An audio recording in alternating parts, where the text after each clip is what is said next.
जय हिंद दोस्तों। कैसे हैं आप सब दोस्तों? आशा करता हूँ आप सब बहुत ही मस्त होंगे। तो आज हम लोग आप लोग के लिए लेकर आ चुके हैं शानदार सा एक टॉपिक जो कि अभी के वर्तमान समय में बहुत ही चर्चित में है। तो दोस्तों आज हम लोग बात करें उत्तराखंड में। आपको पता है यूसीसी लगा हुआ है, यानी यूनिफॉर्म सिविल कोड का जो उत्तराखंड का जो मुख्यमंत्री हैं उन्होंने क्या पेश किया, यूसीसी। वहाँ के जो उत्तराखंड के जो पार्लियामेंट है वहाँ पर यूसीसी एक बिल पेश किया दोस्तों। तो उस बिल में क्या कहा गया है, तो आखिर हम लोग उसके बारे में पढ़ेंगे कि आखिर उत्तराखंड में कौन कौन से ऐसे कानून हैं जिस पर बदलाव किए जाएंगे दोस्तों।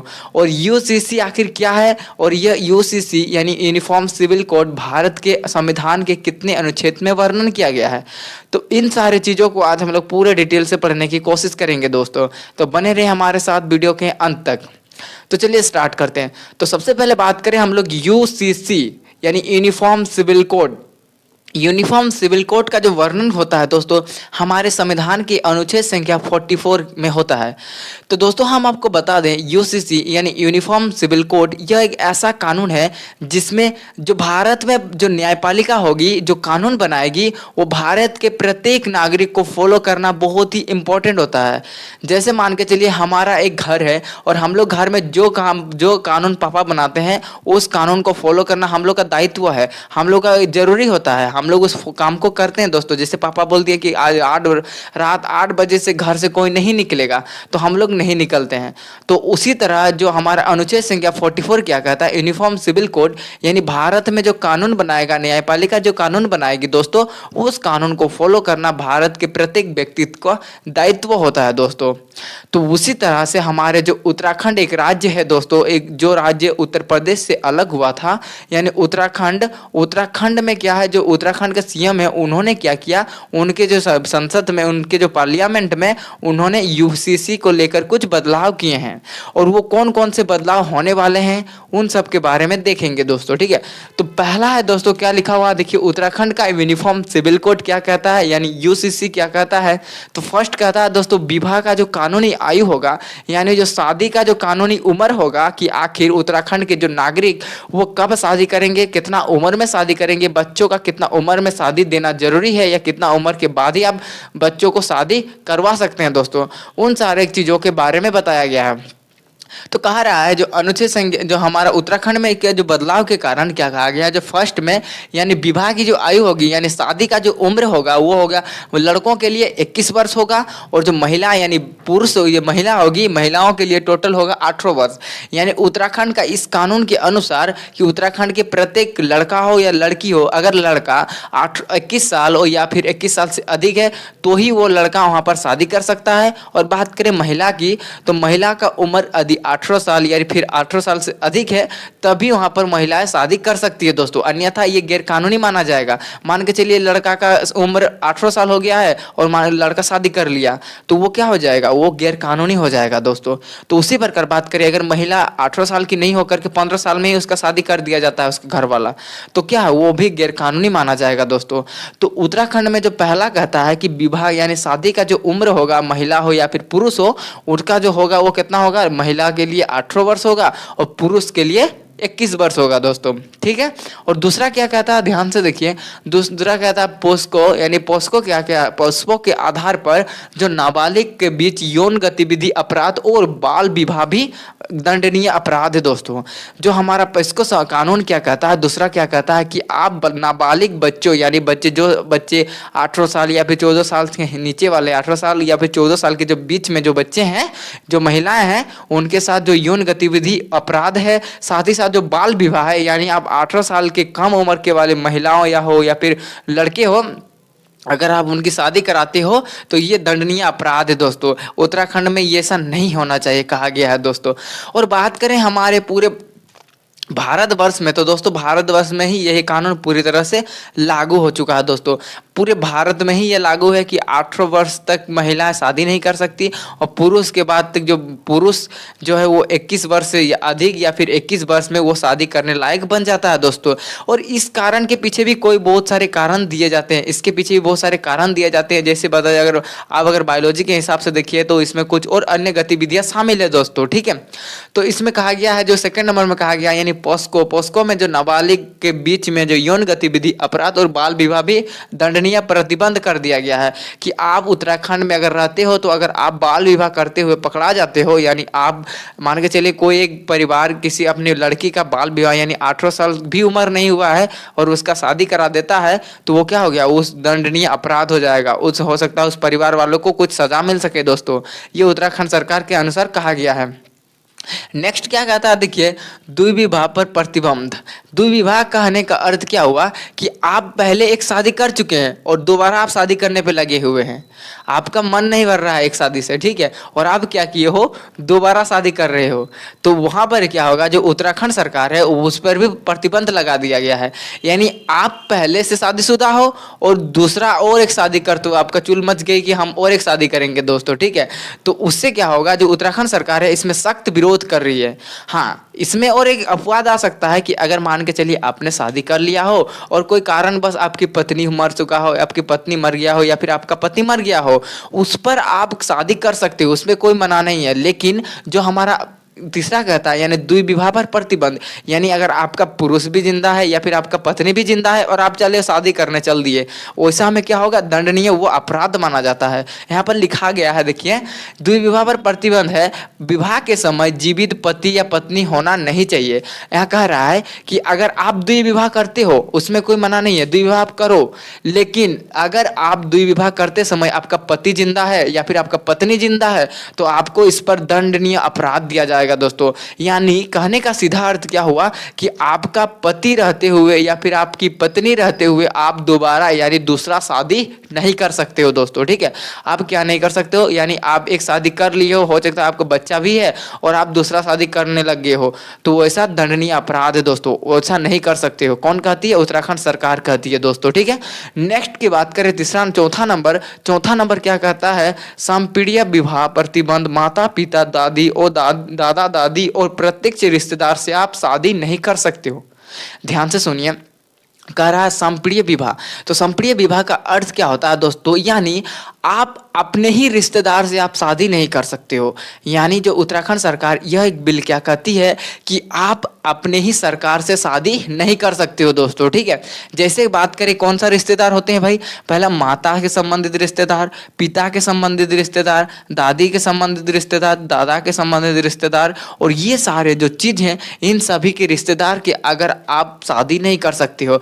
मान के चलिए आपको देखने लड़की देखने आ गया, आपके लड़की देखने जो आता है ना, आपको जो लड़का देखे मतलब लड़की वाला आपके घर आ गया आपको लड़का देखने, ठीक है, और पता चला कि जो वो लोग देखने आए हैं वो आप ही के रिश्तेदार हैं, तो वैसा अगर आप करते हुए सब पकड़े जाते हो तो आपको दंडनीय अपराध के रूप में दिया जाएगा दोस्तों, आपको अपराध घोषित कर दिया जाएगा। वैसा नहीं, वैसा उत्तराखंड सरकार क्या कहती है कि आप ना आपके पापा के रिश्तेदार में शादी कर सकते हो, ना आपके दादे के रिश्तेदार में, ना आपका दादा के रिश्तेदार में, ना आपके मम्मी के रिश्तेदार में। अब इन सबको हट करके कोई अलग रिश्तेदार के वहाँ शादी कर सकते हो, मतलब आपके परिवार के रिलेशनशिप में रिलेटिव से आप शादी नहीं कर सकते हो दोस्तों। ये कितना कहता है, जो हमारा उत्तराखंड सरकार का यूनिफॉर्म सिविल कोड का जो चौथा नंबर क्या कहता है कि आप अपने ही रिश्तेदार से शादी नहीं कर सकते हो, ठीक है। तो उसमें कौन कौन से आते हैं, माता के परिवार से शादी, मतलब माता के जो रिश्तेदार होते हैं, मान के चलिए माता के आपके मम्मी के बहन के बेटी, जो वैसे रिलेशन जो आपकी मम्मी से संबंधित रखते हैं, वैसे रिलेशन जो आपके पिता से संबंधित रखते हैं, और वैसे रिलेटिव जो आपके दादी से संबंध रखते हैं, दादा से संबंध रखते हैं, माता से संबंध रखते हैं, जो आपके पिता से संबंध रखते हैं, आप उन घरों पर शादी नहीं कर सकते हो दोस्तों, चाहे वो लड़का हो चाहे वो लड़की हो, ठीक है। यहाँ तक क्लियर हो गया। अब नेक्स्ट क्या कहता है देखिए, यह सबसे इंपॉर्टेंट है दोस्तों, लिव इन रिलेशनशिप को कानूनी मान्यता प्राप्त किया जाएगा दोस्तों। लिव इन रिलेशनशिप ये सबसे इंपॉर्टेंट है दोस्तों। लिव इन रिलेशनशिप का अर्थ क्या हुआ कि अगर आपको कोई उत्तराखंड में आप चले गए हो और पता चला वहाँ की एक लड़की आपको पसंद आ गई, ठीक है, वहाँ की एक लड़की पसंद हो गई और आपने देखते ही देखते उस दोनों के बीच में नैन मटक्का हो गया और प्यार हो गया, दोनों के बीच प्यार हो गया दोस्तों। अब क्या कहती है लड़की, हम भी तेरे आपके साथ रहेंगे, और आप क्या कहते हो, हम वो बोल दी तो हम कैसे मना करेंगे यार, हम भी उसके साथ रह जाते हैं। ऐसा नहीं होगा। अब क्या होगा, अगर आप दोनों को पसंद है ना, तो आपको ये जो बात है, ये बात आपको सरकार को बताना होगा, उत्तराखंड सरकार को बताना होगा। किस माध्यम से? आपको रजिस्ट्रेशन कराना होगा। आपको रजिस्ट्रेशन कराना होगा कि हम दोनों क्या करते हैं, एक दूसरे को इच अदर यानी लव करते हैं, एक दूसरे को हम लोग लव करते हैं। दोस्तों आपको बताना होगा, उत्तराखंड सरकार को आपको बताना होगा। यानी जो 5 नंबर क्या कहता है कि रिलेशनशिप को कानूनी मान्यता प्राप्त किया जाएगा, यानी आपको पंजीकृत कराना यानी रजिस्ट्रेशन कराना आपको जरूरी है। दोस्तों अगर आप दोनों बीच में नैन मटक्का करने हुए पकड़े जाते हो और आपके ऊपर कोई पंजीकृत नहीं कराया है, तो आपको कानूनी अपराध, आपको दंड दिया जा सकता है। दोस्तों यानी जैसे अगर आप कभी भी उत्तराखंड जाते हो, तो अगर कोई लड़की आपको पसंद आ जाती है, तो तुरंत एकदम दोनों के बीच लपट फास्ट साइड अगर हो जाता है, तो तुरंत आपको जाकर वहां पर पंजीकृत कराना जरूरी हो जाता है दोस्तों, नहीं तो फंस जाइएगा। ठीक है, हम आपको सचेत कर देते हैं। तो जो फर्स्ट 5 नंबर क्या कहता है, अगर आपको रिलेशनशिप में आना है, यानी पति आपको प्यार मोहब्बत करना है उत्तराखंड में, तो आपको अगर प्यार मोहब्बत तो हो ही जाता है, मान के चलिए हो गया, और तो आपको क्या करना होगा, वहां पर आप दोनों के बीच में रजिस्ट्रेशन कराना होगा। अगर आप रजिस्ट्रेशन कराने से फायदा क्या होगा सर? तो रजिस्ट्रेशन आप कराते हो तो आपको कुछ सरकार आपको बेनिफिट भी देगी। कौन कौन सी? तो चलिए इसको देखते हैं। अगर मान के चलिए आपका रिलेशनशिप आपने करा लिया और आपका रिलेशनशिप में रजिस्ट्रेशन हो गया, और पता चला 3 दिन बाद लड़की का कोई अन्य चक्कर है, यानी लड़की क्या कहती है, लड़की का कोई और एक बॉयफ्रेंड है, तो आप तो दोनों के बीच तो आपका ब्रेकअप हो गया। तो अगर आप दोनों का ब्रेकअप भी हो जाता है ना, तो भी आपको वहाँ पर जो अधिकारी है, जिन अधिकारी द्वारा आपका रजिस्ट्रेशन किया गया था, उसी अधिकारी को आपको बताना होगा कि ये लड़की का कोई दूसरा बॉयफ्रेंड है, हम दोनों के बीच ब्रेकअप हो गया, मेरा जो पंजीकरण है हमको हटा दीजिए। तब जाके वहां पर कुछ आपकी जो रिलेशनशिप है, पर रिलेशनशिप का रजिस्ट्रेशन को हटा दिया जाएगा दोस्तों। ठीक है, तो क्या कह रहा है 5 नंबर में, अगर आप रिलेशनशिप में आते हो तो आपको क्या करना पड़ेगा, रजिस्ट्रेशन कराना पड़ेगा। सरकार द्वारा आपको मान्यता लिखा करके बनाना पड़ेगा कि हम एक दूसरे से प्यार करते हैं।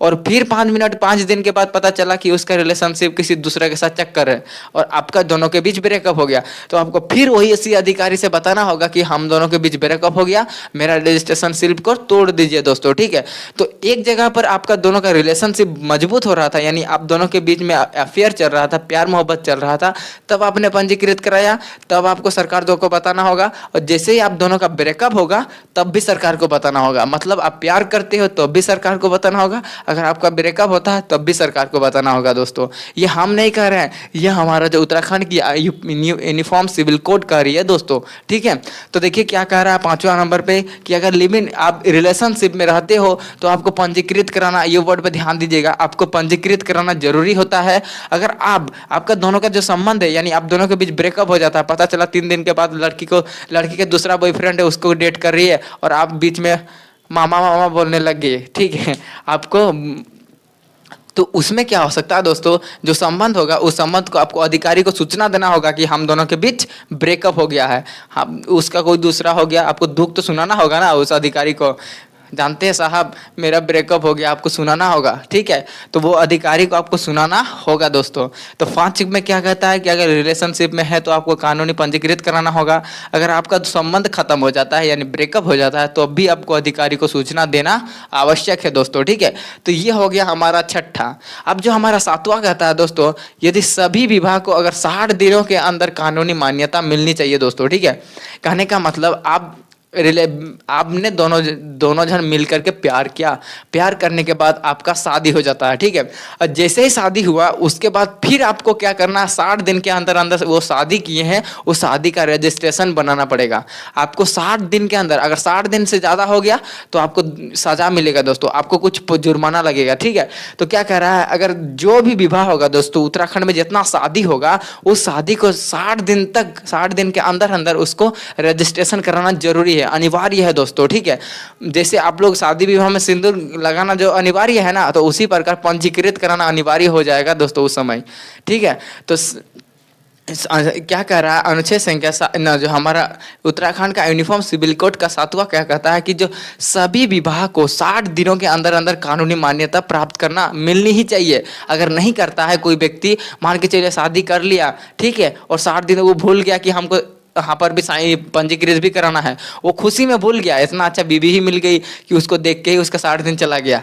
तो पता चला दूसरा दिन आकर के 60 दिन 61वां दिन आकर के कहती है, कहो बाबू आप पंजीकृत नहीं कराए हो। तो वो क्या कहेगा, उसको 10,000 रुपया सीधा ले लेगी। उसको जो सरकार पंजीकृत अगर नहीं कराते हो तो सरकार क्या करेगी, लाओ लाओ आपकी बीवी का मुंह दिखाई लाओ, आपकी बीवी का मुंह दिखाई लाओ। कितना लाई लेगी, 10,000 सीधे लेगी। बेचारा 60 दिन तक अपना बीवी का चेहरा देखते रह गया और पता चला 61वां दिन को उसको 10,000 का चूना लग गया। ठीक है, तो क्या कह रहा है जो अनुच्छेद संख्या, जो हमारा यूनिफॉर्म सिविल कोड क्या कह रहा है कि अगर आप विवाह करते हो, शादी करते हो, तो आपको 60 दिन के अंदर अंदर आपको रजिस्ट्रेशन कराना अनिवार्य है दोस्तों। अगर आप रजिस्ट्रेशन नहीं कराते हो तो आपको जो क्या होगा, 10,000 का जुर्माना लगेगा दोस्तों। कितना लगेगा, 10,000 जुर्माना। ठीक है, और नेक्स्ट क्या कहता है, ध्यान से देखिए, अगर आप पंजीकृत फॉर्म पर यानी रजिस्ट्रेशन स्लिप पर, रजिस्ट्रेशन फॉर्म पर गलत जानकारी अगर डाल देते हो, रजिस्ट्रेशन स्लिप पर अगर आप गलत जानकारी, मान के चलिए आपका आपका 18 साल होबे नहीं किया है और आपने शादी कर लिया और जो रजिस्ट्रेशन स्लिप है वहां पर आप 18 साल लिख दिए,